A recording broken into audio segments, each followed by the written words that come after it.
He was there with all my doctor visits. Yes. He was there when I delivered my baby, along with flirting and cheating on me my whole pregnancy. He was at the hospital flirting with nurses. I'm about to get the fighting. He signed the birth Please don't let her certificate finish that, and please. cut the umbilical cord. One thing about it. A couple months ago, she told me. We got into an argument, and I was like, I'm going down and file for custody. I'm going to file for paternity test. She was like, you might want to go file because she probably ain't yours anyway. Oh, that's when she said it. Yeah, because he always wants to think he can just control everything I do. There was a night I was drinking, and we ended up going into my bedroom, and things started going from there. We had sex, but it maybe lasted 3 minutes until... That's not true. And this is the excuse she gave me that could only be the father is because he was too drunk to perform.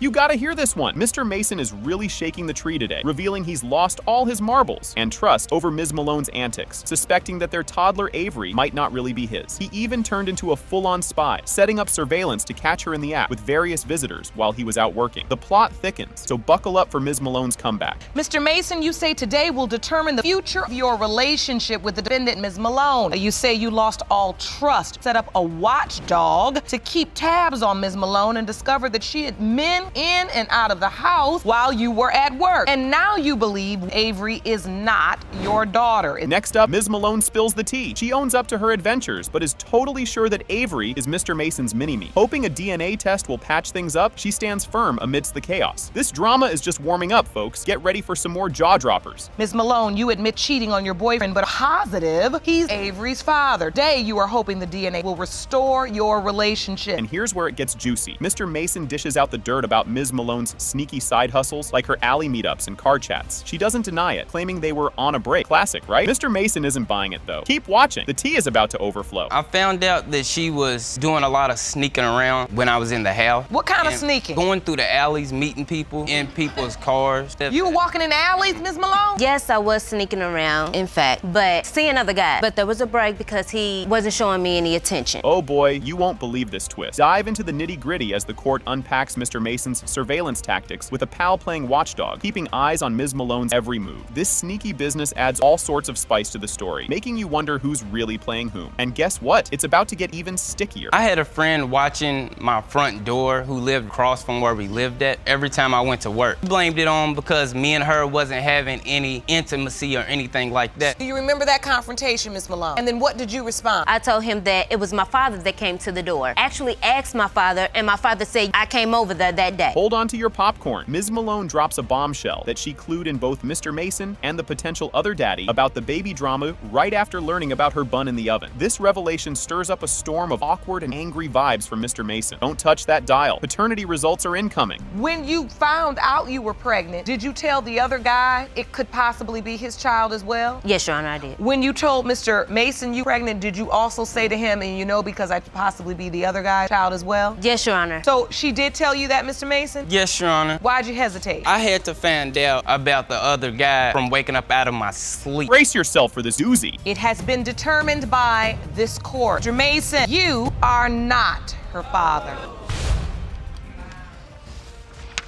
Buckle up, folks! Mr. Fegan steps up to the plate, dead set on proving Ms. Pinkston is his long-lost daughter, armed with a DNA test to back it up. Meanwhile, Ms. Pinkston is having none of it, totally convinced her dad is the man who tucked her in at night. This explosive start promises some serious drama ahead. Stick around, the fireworks are just getting started. Mr. Fagan, you're here to prove that Ms. Pinks is your biological daughter. Yeah. You claim you kept this secret for 40 years. Now say DNA prove your case. Ms. Pinkston, you stand before me without any doubt Mr. Fagan is not your biological father and the man who raised you. Hold the phone. This just got real. In a jaw-dropping twist, Ms. Pinkston spills the beans that she first met Mr. Fegan at a casual hangout, all thanks to her mom's setup. Talk about a plot twist. She always thought Mr. Gus Pinkston was her one and only dad, making this reveal a mega bombshell. Keep watching. The roller coasters just hit the first drop. I met Mr. Fagan here when I was 16 years old. I never knew of him. Then all of a sudden one day, my mom decided to take me with her to a friend's house. They get to talking to me, Mr. Fagan, and my mom, right away, this is your father. Who did you think your father was? Did you know your father?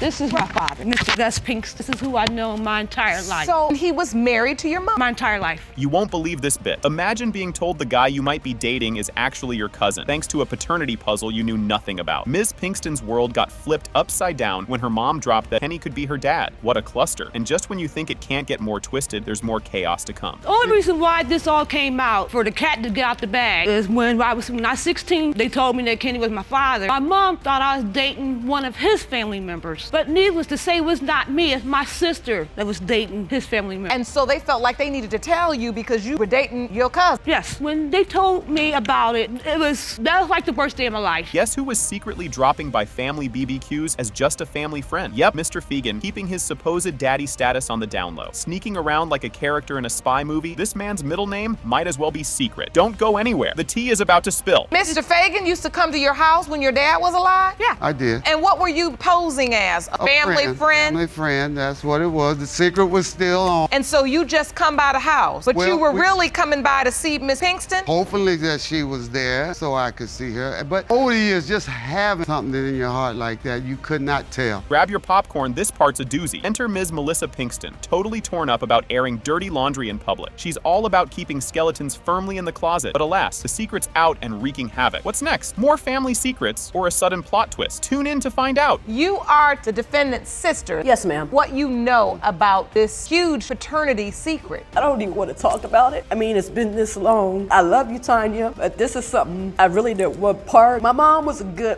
one. My dad was awesome. If it was a secret, it should have. You can hold it for 43 years. Should have just left it alone. And now for the grand finale. Drum roll, please. Fagan. Yes. You are not her father. Oh my God. Oh, Lord, no.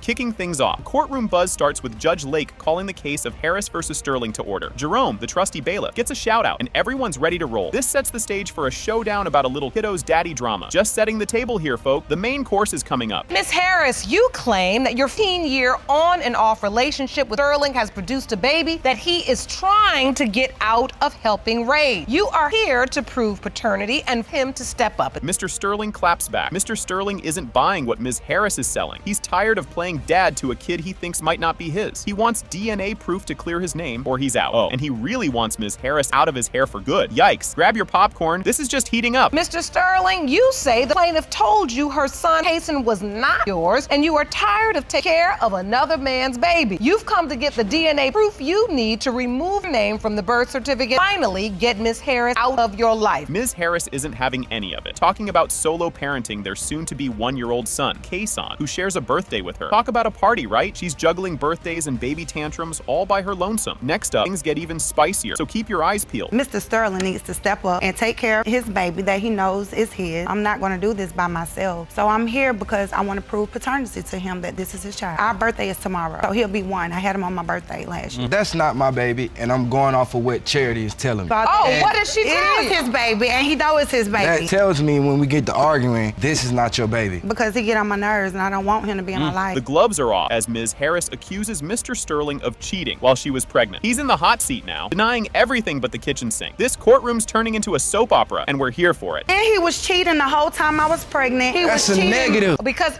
even if he was cheating, that's bad enough. Don't want that, and we do not condone that in this courtroom. Question concerning paternity would surround whether or not you were sleeping with somebody else at the time. Mr. Sterling whips out a calendar to try and debunk the pregnancy timeline, doing some serious date math in front of the judge. Will his timeline tango confuse the court or clear his name? The judge's eyebrows are already doing a dance, and you won't want to miss what drops next. And you submitted calendar to the court. I'd like to go through that calendar so I can better understand. First date on this calendar says the doctor's appointment was on March 21st, and the doctor says that Ms. Harris to 8 weeks pregnant. You had sex on Valentine's Day. If we count back 6 to 8 weeks, 1 week, 2 weeks, 3 weeks, 4 weeks, 5 weeks, 6 weeks. Just when you think it can't get more tangled, Mr. Sterling drops a bomb about another potential daddy in the mix. Ms. Harris isn't having any of it, throwing shade and denials faster than confetti at a surprise party. Things are about to get even messier, so stick around. When she was 8 months pregnant, she told me that it was another guy who could be the baby's father. It broke my heart. First of all, that's a lie. What happened? We had an argument, brung that up. I don't know if she was mad or what. She said, don't worry, you not my baby's father anyway, so you need to go on, kick rocks, get on with your life or whatever. I'm like, what? We were just together. I was just baby. baby's father and everything. The feud fires up. The air's thick with accusations as both sides dig in. Mr. Sterling is all about denying daddy duties, and Ms. Harris is calling him out on every front. This isn't just tea being spilled, it's the whole teapot. And trust me, the next bit is the cherry on top of this drama sundae. That's the reason we here today. Exactly, because you're a liar, you need that pretty much. I don't want to carry another man's child. You want to take care of yourself. You know that. That's the reason you want me to be First of all, you don't take care of yourself with the child that you already got. So wait. Don't sit here and kick like that, baby. Ain't got nothing to do with this. I'm saying you know. Don't sit here and kick it like doing that. So hold on. Judge Lake is about to lay down the law and reveal the DNA results. This could go any which way, folks. Will Mr. Sterling be planning a Father's Day celebration, or is he off the hook? Let's find out, because this reveal is going to be epic. First of all, he was there with all my doctor visits. Yes. He was there when I delivered my baby, along with flirting and cheating on me my whole pregnancy. He was at the hospital flirting with nurses. I'm about to get the fighting. He signed the birth Please don't let her certificate finish that, and please. cut the umbilical cord. One thing about it, if you thought that this was not your baby, then gun to your head, why you signed the birth certificate? Or why did you cut the umbilical cord? Boom, the results have arrived. It has been determined by this court. Sterling, you are the father. Exactly.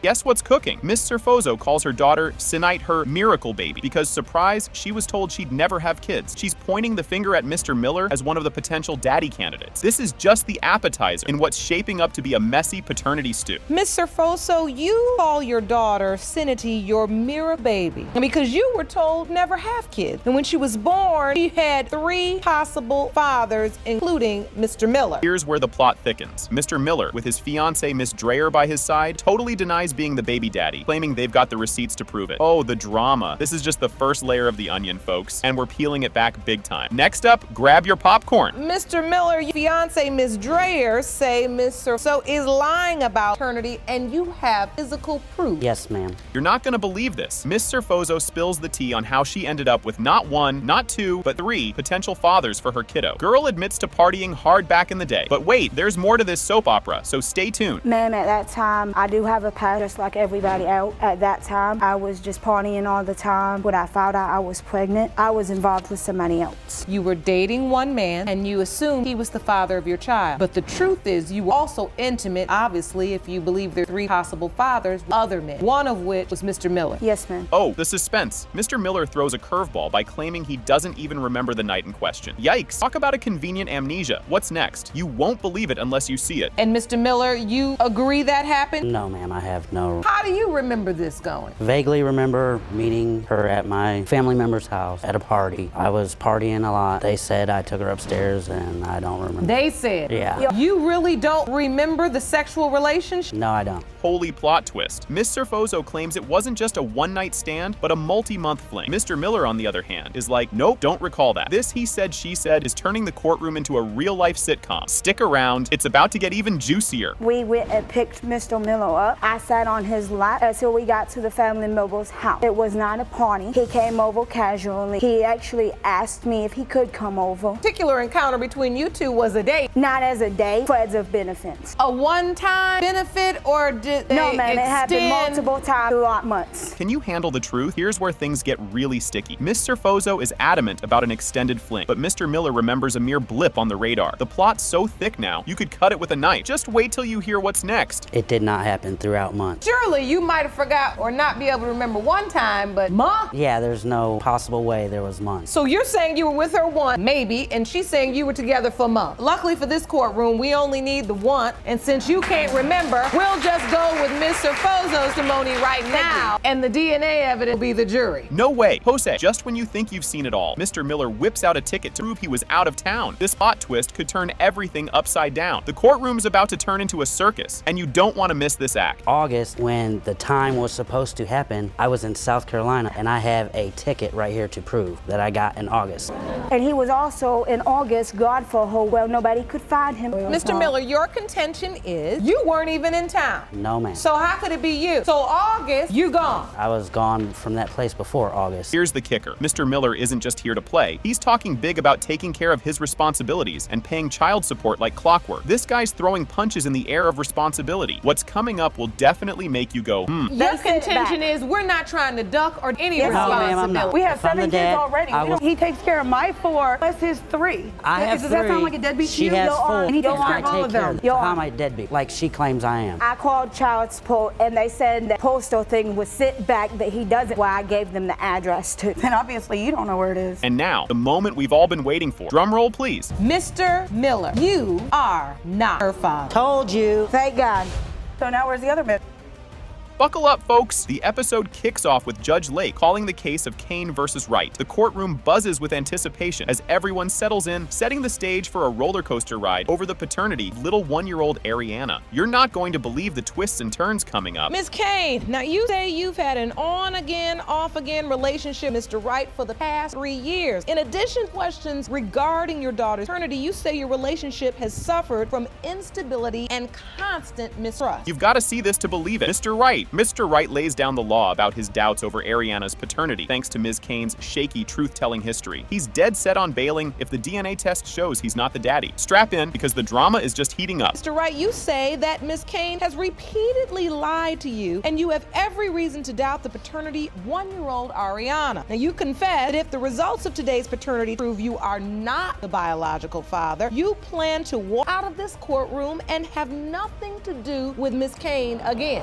Can you even handle what's next? The judge dives into the deep end of why these two can't trust each other. Flashback time. Ms. Kane's been cozying up to her ex, which throws a whopping wrench into their story. You'll need popcorn for what's coming next. Why is there so much mistrust? What's going on in this relationship? When we first started talking to each other, I was always hanging out with my ex. Still sleeping with your ex at the time? No. So you weren't sleeping with your ex, it was really your ex? So that's not what he says. So Mr. Wright, you tell me. Yeah, he called me to have me tow her car. The ex did. Told me it was his girl. Hold on to your seats. The heat turns up when Ms. Kane spills the beans about flirty texts sent to another dude right after they met. Looks like she's keeping her options wide open, despite the ongoing baby daddy drama. But when you get to her house, your boy's girl was flirting. No, she didn't flirt till I left. 5 minutes later, she sends me a text message. Oh, you did? Yes, I did. I said that I thought he was cute if we could move on to maybe something more. Wait, the tow truck man left, and then you just sent a text like, I think you can more than you towing my car? This next part is a doozy. Mr. Wright recounts a tale of deception, where Ms. Kane was supposed to be girls' night out, but was actually spotted with her ex. The plot thickens, folks, and believe me, there's more where that came from. She lied to me, told me her friend, they were gonna have a girls' night out. Well, my boy was a door guy at the bar. Come to find out, her ex's friend, and her girl were all on double dates together. We were on a double date. My friend, what was going on was one of my friends, she asked me to go with her to meet this guy. My ex was there too with his boy. They picked you up at your house. Things just got real. In a fiery exchange, Ms. Kane hints to Mr. Wright that he might not be the father, which she claims was said in the heat of the moment. Buckle up, because the truth train is about to leave the station. She told me twice that it might not be mine. She's pregnant. And then again, while you were pregnant, that this baby is not his. A couple months ago, she told me. We got into an argument, and I was like, I'm going down and file for custody. I'm gonna file for paternity test. She was like, you might want to go file because she probably ain't yours anyway. Oh, that's when she said it. Yeah, because he always wants to think he can just control everything I do. He wants me trapped in a house all the time. You're not ready for this twist. Mr. Wright plays detective to debunk Ms. Kane's fishy gas leak story, even calling the gas company to check her alibi. Spoiler alert, no gas leak. The surprises just keep on coming. You get pregnant. You tell him? Yes. And when she tells you, are you happy? Do you believe it's yours? I was or you happy, but I still had that. She went over to her baby daddy's house. She has 2 other kids. Went over to his house. Was over there for 3 hours. She knew was that like an dinner hour was and a almost half. done. Ignore my phone calls, my text messages, or she finally calls me. I'm on my way now. Where were you? Well, I got blocked in the driveway because there was a gas leak. So what do? I call the gas company. Are you still with me? The judge can't wrap her head around why these two stick together through all the chaos and accusations. It's like watching a soap opera, but with legal documents. And guess what? It gets even juicier. Why are you two even together? Because I do He love don't him. answer my calls. She don't answer my. She not taking the phone into the bathroom. I mean, constant complaint. Neither one of you trust the other one as far as you can throw them. You really don't. So Ariana is now here in this mess. You the mother. He doesn't know if he's the father. This is the big moment, people. Drum roll, please. It has been determined, Mr. Wright, you are Ariana's father. Seriously? This is how we're kicking things off? Ms. Jones strides into court to figure out who the real daddy of her 2-year-old munchkin Jordan is. Mr. Morones is fingers crossed hoping it's him, but he's not putting all his eggs in one basket because, let's face it, doubts are flying everywhere. Buckle up, because this ride's just getting started. Entered this courtroom to determine the biological father, 2-year-old son Jordan. And Mr. Morones, you are a possibility. Hold up, there's another player in this drama. Enter Mr. Smith, another dad hopeful, who's kinda hoping he's not the dad and is all set to bail on parental rights. If the test says you're the daddy, things are about to get as twisted as a pretzel, folks. Outside of the courtroom, Mr. Smith, candidate number 2, and sadly, he requesting to sign over parental rights. He is Jordan's biological father. Oh snap. Ms. Jones spills the beans. She sent Mr. Morones a pic of her positive pregnancy test. But plot twist, she later sends another saying, just kidding, not preggers. Are we on a roller coaster or what? Stick around, next reveal is a doozy. I sent him a picture of my positive pregnancy test. He also sent me one that said, you can breathe now. A fake pregnancy. Really? So then you felt like she was just joking? Find out that there were other possible fathers. We were sleeping one night and she Out of nowhere, Mr. Morones drops a bomb about a late-night confession session where Ms. Jones reminisced about trying to patch things up with her ex. Yep, the ex is potentially another dad. It's like a soap opera, but with more paternity tests. And you thought your family reunions were awkward. And I was trying to get my family back. The 2 boys that I took care of. That's not how it went. She wanted to get her family back. So when we were on our break, she decided to sleep with her ex-husband. How did you find out that there may be yet another father? A friend, somebody I know, she went out to the bar and... Mr. Morones is all kinds of mixed up now. He thought he was the only contender in the Daddy Derby, but nope, the plot thickens. His head's spinning faster than a cat in a dryer. Don't go anywhere. The emotional whirlwind isn't over. I was the only possible father. And so how are you feeling at this point? Completely confused? I was destroyed. I mean, screwing with my head. When baby Jordan was born, what happened? Because I didn't think I was his father, especially after she had confessed all these other relationships she had. Just when you thought it couldn't get more intense, Mr. Smith steps up. Blonde hair, blue eyes and all, making him a prime candidate for baby daddy status. Mr. Morones is sweating bullets now, folks. The next part, it's like a scene from a reality show, only realer. When he was a young man, you think they look exactly alike? I think they look a lot alike. As you look at the picture, Mr. Morones? Sent me pictures, by text message, Mr. Smith, and, there's a lot of resemblance. Look at him. He has blonde hair, blue eyes. Mr. Smith recounts a blurry night that led to a brief romantic encounter with Ms. Jones. He's pretty sure his 3-minute performance doesn't make him a dad. This just turned into a bad date episode, but with higher stakes. What's coming up will have you reaching for more popcorn. Things started going from there. We had sex, but it maybe lasted 3 minutes until... That's not true. And this is the excuse she gave me that could only be the father is because he was too drunk to perform. You felt like there's no possible way I could be the father. Plot twist. Ms. Jones's mom throws shade at Mr. Morones, hoping Mr. Smith is the daddy-o instead. She doesn't think Mr. Morones is dad material. Ouch. Talk about family feud. Next up, see how Mr. Morones handles this curveball. I don't think that Mr. Morones, Jordan's father. I have Jordan 4 or 5 days out of the week, and I take care of him very well. $25 a month is not even buying diapers. Drum roll, please. It is determined that Mr. Morones, you are his father.